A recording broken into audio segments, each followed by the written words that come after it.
আপনার পরিবার চলার ক্ষেত্রে আপনি একটা সহযোগিতা পাইতেছেন।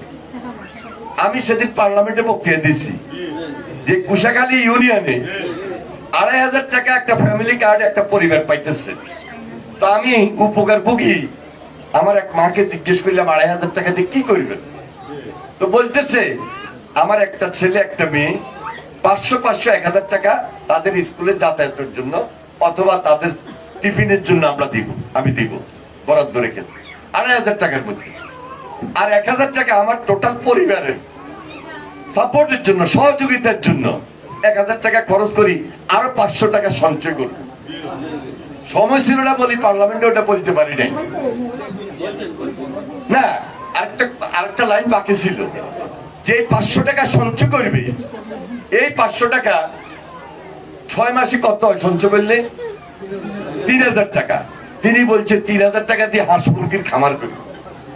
তাহলে এই যে সরকারের তারেক রহমানের নেতৃত্বে, বাংলাদেশের প্রধানমন্ত্রী তারেক রহমানের নেতৃত্বে এই যে একটা পরিবারকে 2500 টাকা দেওয়ার পর 2000 টাকা খরচ করতেছে, আরো 500 টাকা সঞ্চয় করতেছে, ওই সঞ্চয়টা দিয়ে 6 মাস পর হাঁস মুরগির খামার করতেছে 3000 টাকা দিয়ে।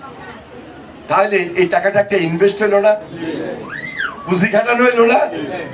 এটা হলো তারেক রহমানের পরিকল্পনা। তো আপনি এখন যে সহযোগিতাটা এই যে বিশ্ব ব্যাংক এবং আমাদের সরকারের মাধ্যমে পাইতেছেন, এটা তো ডাবল, আরো বেশি। তাহলে আপনি কিছু টাকা সঞ্চয় করতে পারেন, আপনার পরিবারের জন্য খুব বেশি প্রয়োজন যেটা, সেটাও করতেছেন। এর বাহিরে এই যে রাস্তার কথা বলছে, এলাকার রাস্তা অর্ধেক পাকা করছি, বন্যা উপলক্ষে কিছু পাকা হয়েছে, এখন আরো অনেক রাস্তা আছে। সব রাস্তা তো এই 3 মাস 4 মাসে শেষ হইতো না, মাত্র অর্থ বছর শুরু হয়েছে। আগেরটা ছিল ভাঙা অর্থ বছর, এখন নতুন অর্থ বছর আসছে। আল্লাহর হুকুম, টাকা বরাদ্দ হইতেছে, রাস্তা, ব্রিজ, কালভার্ট, মসজিদ, মাদ্রাসা, কিছু কাজ আমরা করব। তবে সরকার যে এই যে নারী প্রধান, যিনি ওই পরিবারের